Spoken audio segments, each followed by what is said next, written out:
Good evening, everybody. Welcome to the New York Symposium with Diane Sayre. I'm Diane Sayre, independent LaRouche candidate for U.S. Senate. I'm here at the fair with Liz Neto, who is also on is it called Town Council? Right. Of Heartland, New York. Heartland, New York.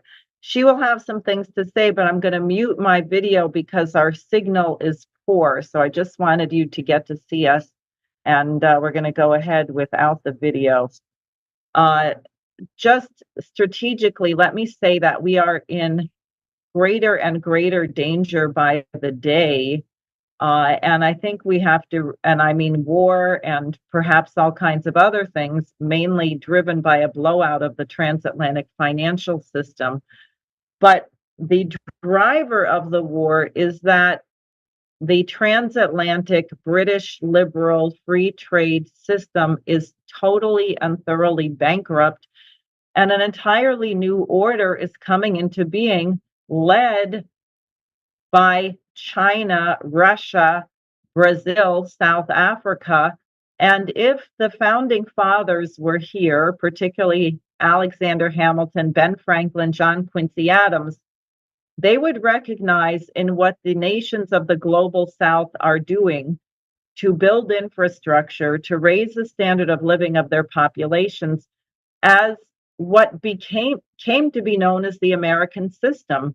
In other words, the principle of freedom is also intertwined with economic development. If you cannot afford to buy groceries or own a home, then you really aren't free. And also, obviously, we want to have freedom of speech, freedom of association, freedom of thought.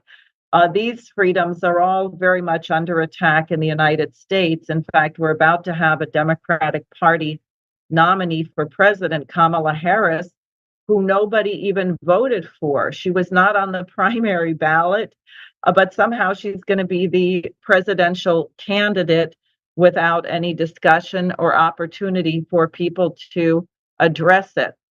Now, what we want to talk about along these lines is the situation here in, you could say, the western part of New York, but it's part of farming states and counties all over the United States, where we have a takeover by powerful corporations who are pushing what they call green energy, but actually it's really not green and it really doesn't produce much energy, but it is very destructive.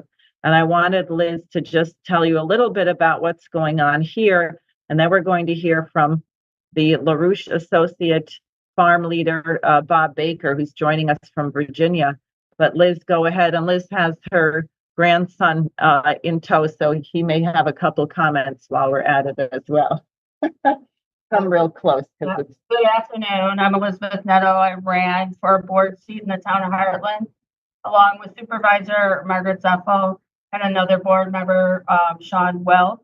Our town was approached about 5 years ago by a company owned by France to put in over 2,000 acres of industrial solar. The past supervisor made deals behind the town people's.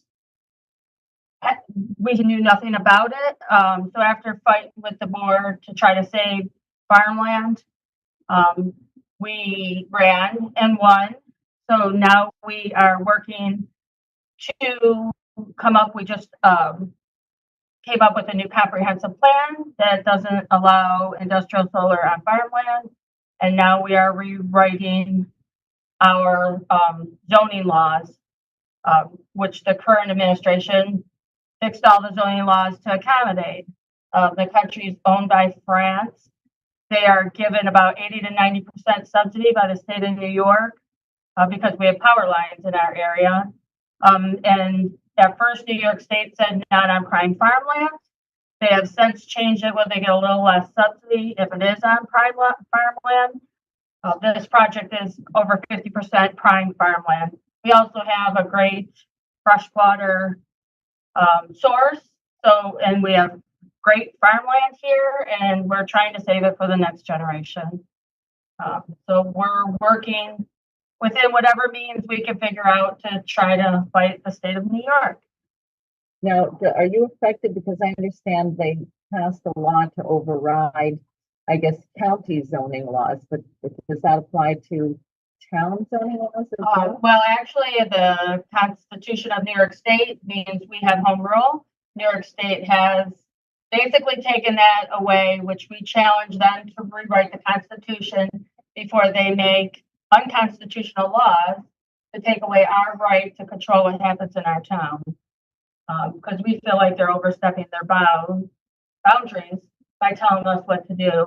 And they just came up with the Rapid Act Part O, which even gives eminent domain for power lines. But we feel that's unconstitutional and it can't be done. We should have control of what happens with our land. I just learned of a town in Maryland where they're building huge power lines over prime farmland because they are building a new data storage center. So it is, I mean, this is not only not productive, what on earth do they need all this data storage space except for they're spying on every single American and everything that we do, and collecting all kinds of data, which I guess they're going to sell to Bloomingdale's or McDonald's or something so they can sell us more things. But this is now, have they gotten actual solar panels built in your town already? Has that started? They have not. The company that wants to put in the solar in our town wants to negotiate for more money because when they originally put it in for the project 4 years ago, the costs were lower. So they pulled their actual papers and they're trying to renegotiate for more money. Right. And you're saying these things are getting 80 to 90% of their costs subsidized by the state? Correct. Now, is this from state taxpayers? Is this federal money through the state? As far as I know, it's state or tax money. So, and another big objection is we've researched this for 5 years. Our grid system is lacking. They can only trickle about 15 to 18% of the power into the grid system. So they come up with these battery storage facilities that can hold 4 hours worth of power. So they can trickle it in at night, or when we get a blackout, we have 4 hours of power. Right. So, and that all, in my eyes, goes along with, them trying to go all electric is another way to control us that we won't have. Right.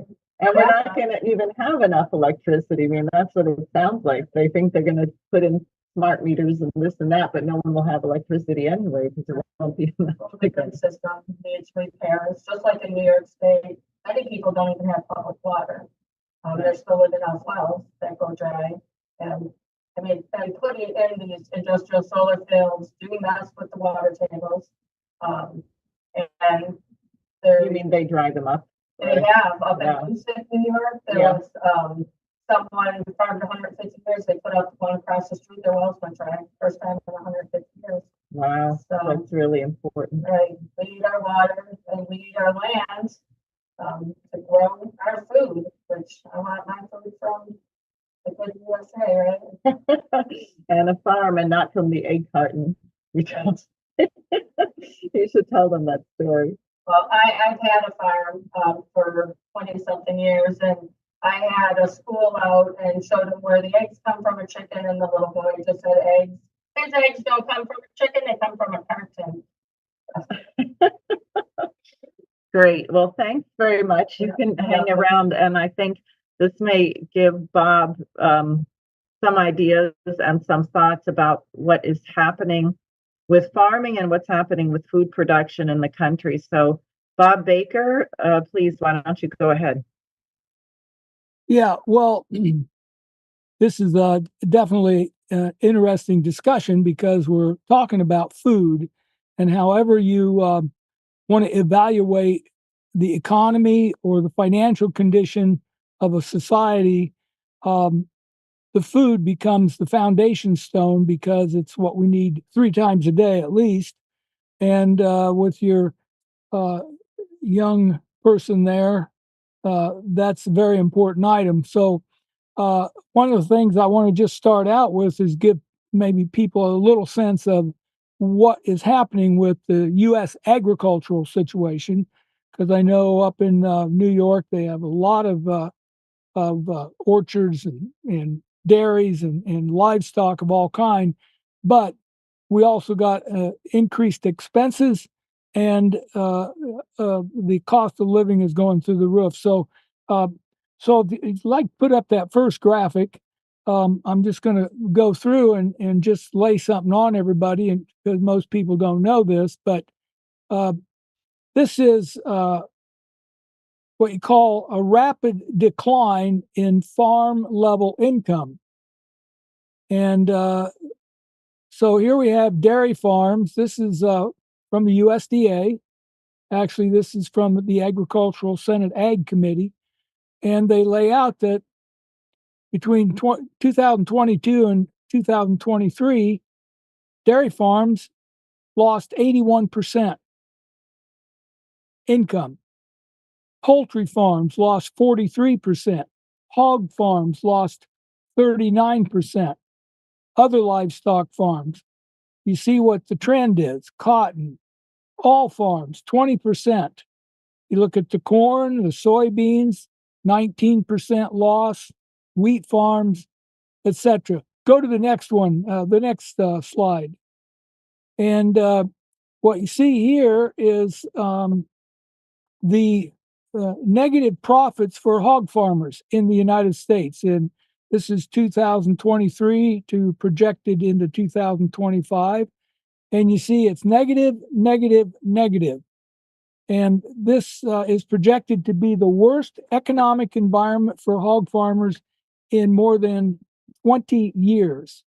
If you go to the next slide. And so if you look at the beef cow inventory, we have the lowest number of beef cows in over 50 years. And that's pretty interesting, especially when you look at the conditions of, the producers that are still trying to hang on. Now, the cattle prices have been high, but so have the costs. You go to the next slide. And what you see here is we've got millions of farms, billions of acres, and you see what's happening to the trend. The average farm size is the green, and then the land included in farms is the red, and then the number of farms. And you notice that back in the 1920s, we had a lot more farmers, very many more. And just to give you some sense of the price differential, if you look at that, the year 1974, you notice the little dip there. But I'll give you a comparison on how inflation has affected the farm prices. In 1974, the average price of a bushel of corn was about $3.20 per bushel. And the reason it was that high was because in 1971, Nixon floated the dollar, unhooked it from a gold standard, and the dollar collapsed in value. But that made our grain go up because everybody in the world was buying our grain because the dollar was so cheap. Okay, so that $3.20 a bushel in 1974 to have, let me just say today, corn is about $3.80 a bushel. And today, if the bushel of corn had the same purchasing power today as it did in 1974, when it was $3.20, today it would have to be $21 a bushel. And that gives you some sense of what we're dealing with. Soybeans at the same time hit $11.74. Today, to have the same purchasing power, they'd have to be about $81 a bushel, and they are about 12 to 13 today instead. So go to the next slide. Now, here, this is a discussion of farms and their value of production by farm, okay? And this is very interesting because if you notice, the non-family farm, the red is the percentage of the farms, of all the farms. And the orangish yellow color is the share of production. And if you look at what we got there, let's look at non-family farms. So you got 2.7% of all our farms producing 10% of the production. If you add the non-family farms to the large farms, which are 3.4%, now you got about 6.1%, and they're producing about 62%. So now you got about 6%. And if you go and grab the mid-size, which is another about 6%, then you start to see that a very small number of farmers are producing the vast majority of the food. As a matter of fact, we have 50% of the U.S. farmers actually produce, really, in terms of the total, very, very little. Go to the next slide. And here's one reason the farmers that are still left, and we've lost a lot of them, are still farming because they've got one or two off-farm jobs or maybe more. In most cases, the wife will be working, and now in most cases, the husband, the farmer, he'll be working an off-farm job. But you see the on-farm income in the green, and then the off-farm income. But you notice it's going down. Now, this is 2014, 15, 16, 17, 2018. This is much worse today. Go to the next one. Now you get into what's really going on. The net farm income in the U.S. has just had the biggest collapse in history in the United States. And you see the red is the net farm income, and then the blue is the government payments that come through various things. So you see a very, very significant directionality of agriculture. Now you got to situate all this in the fact that we've got a $35 trillion national debt now. And that's not going to help anything. And so go to the next slide. Here is inflation adjusted net farm income going clear back to 1933 and a little earlier, 93 years worth. And now you see a record decline of U.S. net cash farm income, the biggest collapse in the history of our nation. Now, you don't hear much about that in the news, but that's a big one, because what you start to understand is that this is a record, and it's going to have a big impact because we've now watched that small group of farmers that we just looked at, the chart where we have like 10% of the farmers producing 80-some% of the food. They just got hit with high interest rates. They were borrowing money at maybe 3 to 4, 5%, and now it's 9, 10, and 11% interest. And they have a tremendous amount of debt.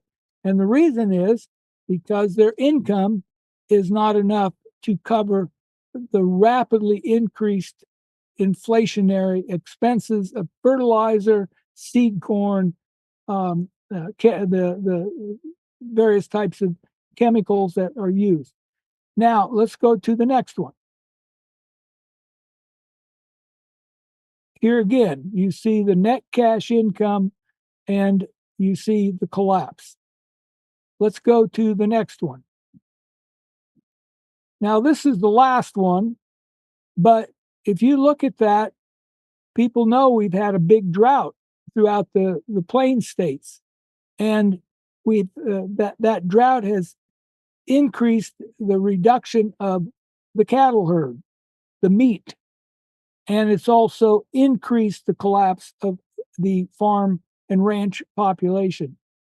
So this is the great project that was to bring water down that Mr. LaRouche and our organization fought for, and from Alaska to bring water into all these areas so we could refill the Ogallala aquifer, like in Kansas and various states, and have more farmers, have more cities, and more people.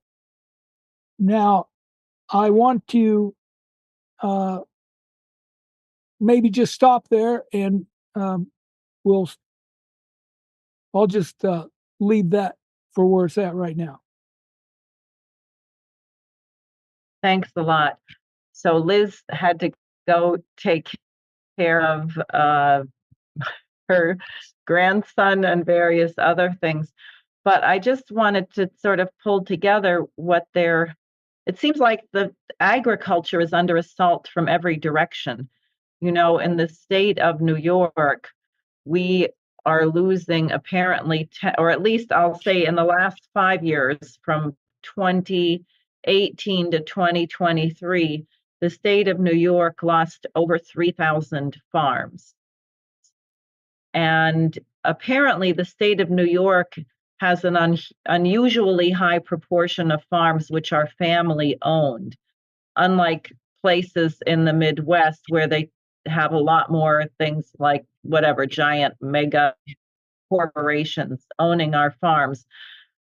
But here they're family farms. Dairy, as you know, is a huge part of the agriculture in New York. So we had over 33,000 farms. Now we're down to 30,000. And frankly, the rate of farms closing may actually be slowing down because there's so few farms left. When I talk to people about it here, they say, oh yeah, my town used to have 15 family farmers, but there's only 3 left, or there's only 5 left. Or in one county or one town I went to, they said there's only 1 farmer left. And then you heard what she said about the solar panels coming in. And so someone put a whole, I don't know how large the array was, across from someone's farm, and then all the wells dried up. Because I guess the solar panels, the rain probably hits them, evaporates, and goes back up and never gets to the ground. And it's having a huge impact on the ability to grow food. So any thoughts about this or comments? Well, yeah, I mean, the process, as we can see, the family farmer is getting increasingly squeezed financially. So lo and behold, this great concept to stop global warming, so-called global warming. So you have a whole big operation to move in windmills and solar panels. Now people follow the money and they look what's really driving and what's behind this, okay?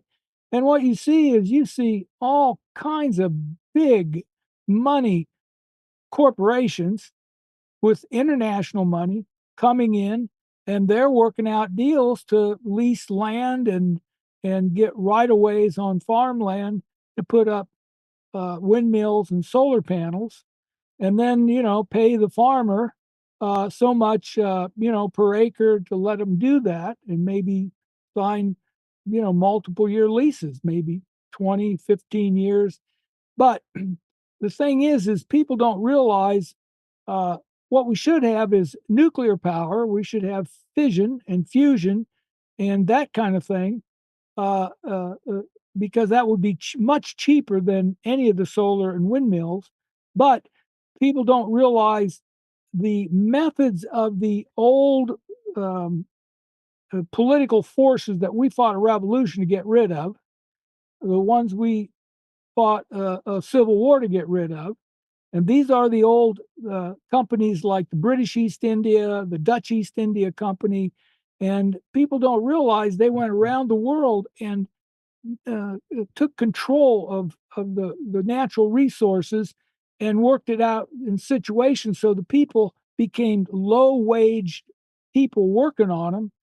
And we're seeing now that out of desperation, farmers are putting their land into these solar and windmill operations because of the income that they get.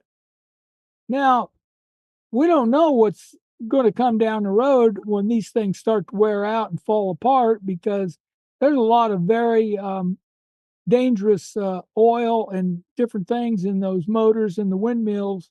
And, when they bust up or fall apart, you just got all kinds of stuff getting spread all over the farmland. Uh, so, uh, so another aspect of this is people don't realize that they are farmers, that they lease their land to put these on, but then all of a sudden, the people that own the leases are selling the leases, or they're trading them, or they're consolidating them with other companies, other international companies.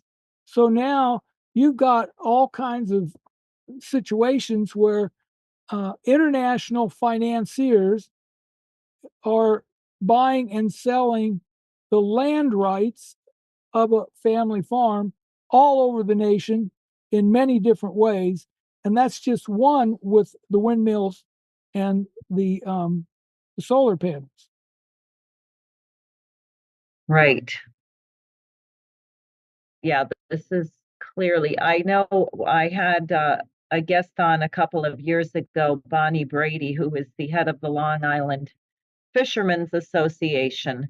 And she was talking about the grease, the chemicals, the things that keep the windmills turning, and how toxic and terrible. They're trying to put all these windmills up in the ocean, and that this stuff gets in the water and, you know, does a lot of damage. Also, I spoke with a fellow in the area where they said there's only one farmer left, and he was talking about putting in vast arrays of solar panels.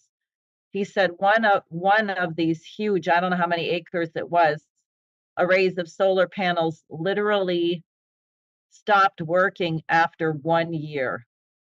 And then they had to go and take them all out. And this stuff is forever. I mean, until we get fusion torches, which we need plasma torches, this stuff is forever chemicals. It's very non-biodegradable plastics and things. Another person who installs solar panels told me he didn't think they wanted people to see the packaging. The solar panels come in, all of these plastic twist ties, the things that birds choke on and things like that. It really is something. And we have a population that seems to have lost their ability to reason, because you would think just looking at the packaging, they might realize that all of these things that we're doing in the name of helping the environment are actually extremely destructive. Yeah, and that's what we're taking on in terms of trying to get a policy where we can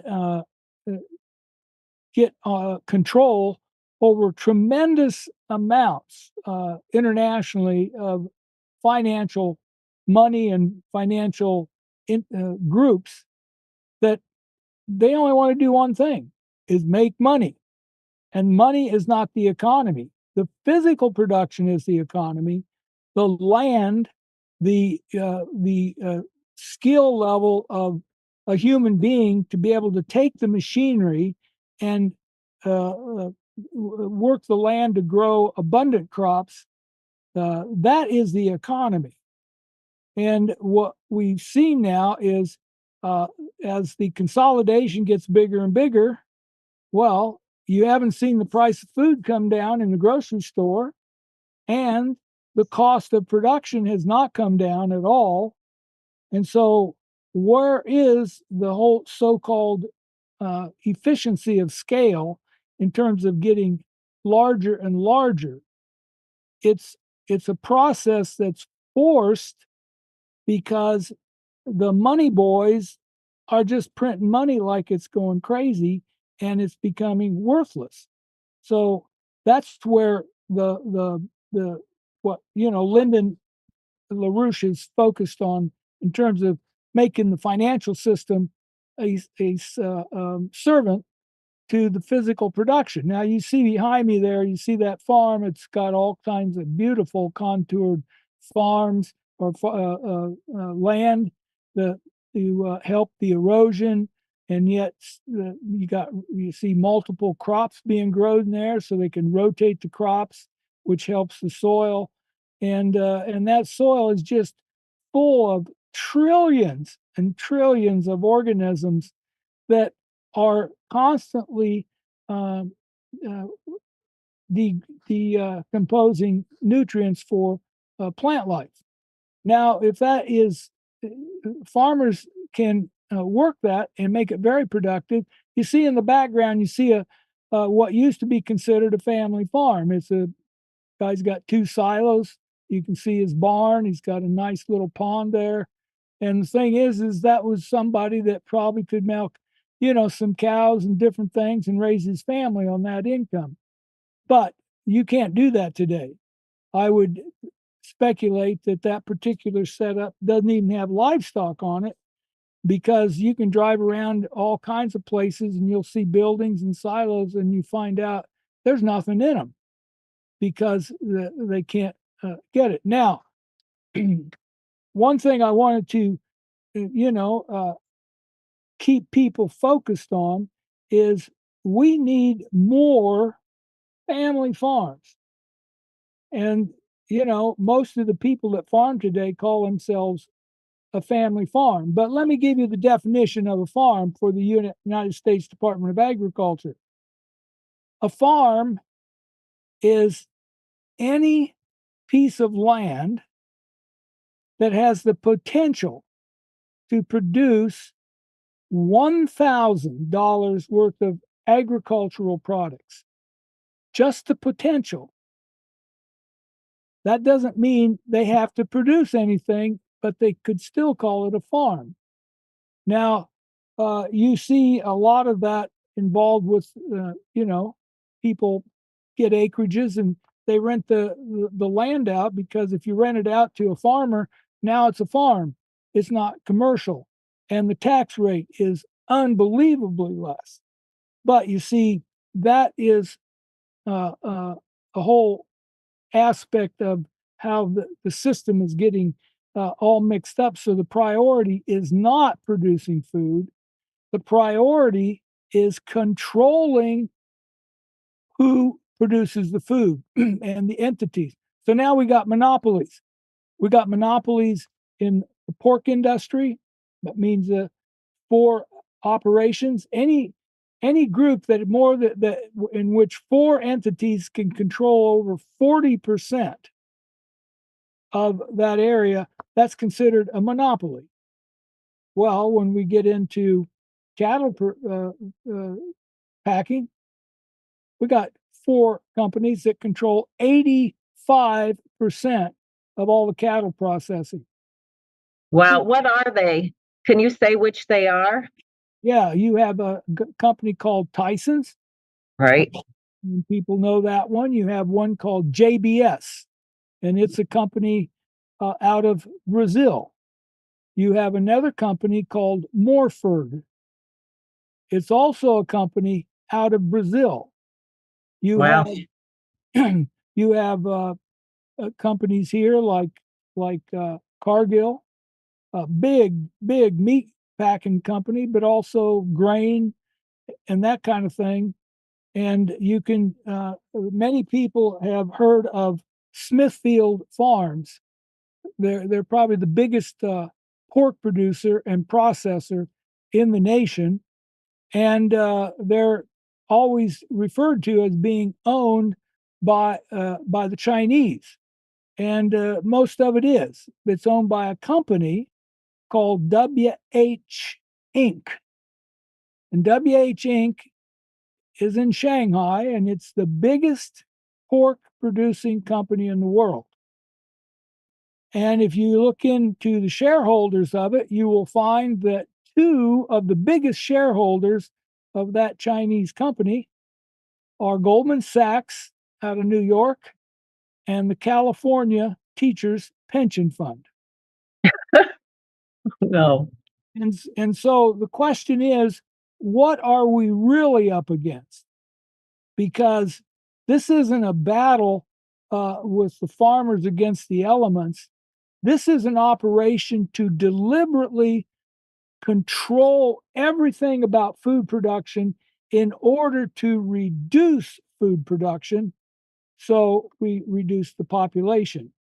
And that's also what's involved with the solar and the windmills, because it's when you analyze all the costs involved to make these things, it's a negative. It's a negative. And that is uh, um, that's why we need to go with nuclear and with high states of science in these kind of things. But Right. I just want to say here, I mean, I think this is also why we have to go with LaRouche's 4 laws, because if you don't put this mess through bankruptcy reorganization and bust up these monopolies and get, what I was surprised when you said the California teachers' pension funds. I know in New Jersey, the teachers' pension funds were invested in the gambling casinos. But you have these what does Goldman Sachs know about food production, for God's sakes? And God knows what JP Morgan Chase is holding on to. I'm sure Jamie Dimon is not an expert on manufacturing or growing food or anything like that. So I think I mean, it seems the first thing is to get control of this runaway financial system, bust up the monopolies, get transparency on the banks. But yeah. Then what? Would you say something about parity pricing, how that works and would make a difference, and how you would propose to get, 1 million new family farms going and double food production? Well, that is not that difficult, because you just got to have a way to look at back what our nation has done. When you look at the history of our nation and the economic policy, agriculture is right in the center. And when you look at the big depression we had with when Franklin Roosevelt took over as president, Henry Wallace was the U.S. Secretary of Agriculture. He guided in putting in parity prices. Now, what's that? Parity prices is a price that the government backs up that uh, covers the cost of what a farmer produces and also factors in an amount to support his family living. Now, that's not too much to ask, since we need food. And of course, this was the law. This was the law for many years, and it worked. And what happened is Roosevelt got on the radio, and he declared a moratorium on all farm foreclosures. He said, we're not going to foreclose any more farms. We're going to keep all the farmers on the land. He put in parity prices. Okay, now we had a pricing system that could not be manipulated by a bunch of big monopolies like we got with JBS and Morford and Tyson's. And then the farmers could go to the bank, and they knew the price they was going to be getting for their production. And at the same time, the USDA analyzed how much we actually needed, so we wouldn't just uh, grow food fence row to fence row. if we didn't need it. And so it was inventory control in such a way that the speculators couldn't play games and make the prices go down. Now, when you look at what that does, every dollar that comes into U.S. agriculture gets multiplied by its turnover back into the economy 10 to 11 times. So that makes agriculture one of the most powerful institutions that generates all kinds of activity in the economy because, it's a huge user of steel, everything you can imagine. Now, uh, so that's a fundamental economic idea. Now we ought to have trade laws so that if our prices are kept high, we ought to keep them high so we support our farmers and the population because the whole community around agriculture is going to explode in productivity if the farmers are getting productivity. But you think about now we have 1.9 million farmers. That's what the latest report was. And of that 1.9 million farmers, the USDA calculated that somewhere between 8 and 10% produce 80 to 85% of the food. Now, that's not very many farmers. But what about all the other farmers that aren't growing too much? They're the ones that have got to have off-farm jobs to make ends meet. And see if they were all getting paid and the prices were where they should be, you'd have the most dynamic economy you could imagine because it would spin off into the whole nation. And then you can start doing things like Kennedy did, have a major drive to go into space. He had a whole big program to get fusion power by the 1980s. And, that we aren't even close, but we should be focusing on that. And see, that's where LaRouche's program, all this debt, we got $35 trillion worth of debt. Well, what are you going to do with that? Well, you find out the vast majority of it isn't backed up by anything. In other words, it's bankrupt. So we should put it in bankruptcy. But that doesn't mean we shut down the whole economy because the speculators went bankrupt. No, that's where, like, our nation's got a history. Lincoln, FDR, Kennedy. You keep investing into real production, and that's where we should have a goal for 1 million new family farms. We should have a parity pricing system. We should have these farmers and the communities throughout their farm area, they would just explode with productivity with this kind of approach and bust up these monopolies. We weren't founded on monopolies. Monopolies don't want to improve the living conditions of people. They loot people, and in particular, over time, they become the instrument that destroys the creativity of the individual because they have less and less opportunity to be their own owner operator of businesses and types of things like family farms that we're talking about. And that ingenuity and creativity is absolutely vital for a sovereign nation and a republic in particular. And this program, because it was not implemented yet, that LaRouche called for, he designed it for other nations.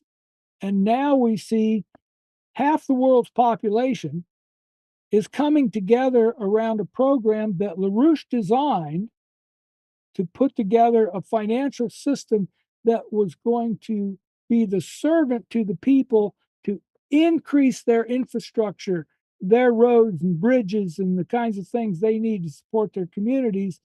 And now you got that coming together with the BRICS, Brazil, Russia, India, China, South Africa, and a bunch more countries now coming together. And that is one of the biggest dynamics in the world today, and no, anybody thinking cannot not see this if they're looking a little bit, because this is what is creating such anxiety among the Wall Street bankers, the people that want to just buy stock and make a lot of money without uh, producing things for the next generation, and that's what's causing the war drive. So the dynamic we're looking at is, let's get on top of this debt by putting in a new financial system. That's what our Constitution is set up for. We've got a history of doing it, and now we got half the world is already setting that in motion. Great. Well, I think that's a very good place to wrap up. Can you hear me okay? I know my volume is sort of Yes. all over the place. Okay. I'm going to show my face, and hopefully that won't ruin the universe. Good. I have a decent signal. Oh, Bob says it's still too loud. Well, I think we're going to wrap up. I really appreciate you getting on, and also Liz. Clearly, food production is a major life and death issue for the nation. But what you've just explained about how the agricultural section of our economy actually generates growth and fuels the rest of it, I think is really important. So is there anything you'd like to say before we close? Well, it's good to see your campaign out there bringing up these kinds of discussions, because you don't hear much discussion at all about physical economics and the idea how important that kind of a society is to develop the creativity of the minds of the people and the kids and the families to focus on that kind of thing. And that's the only way a society can really find joy, is if they're creative. So I like to leave it there and get this policy in. All right. Well, thank you. Thank you very much for joining me today, and to Liz. And I hope to see you out on the campaign trail among the farmers of New York. See what we can do here. You have an open invitation. Okay. Well, thank you. You're welcome.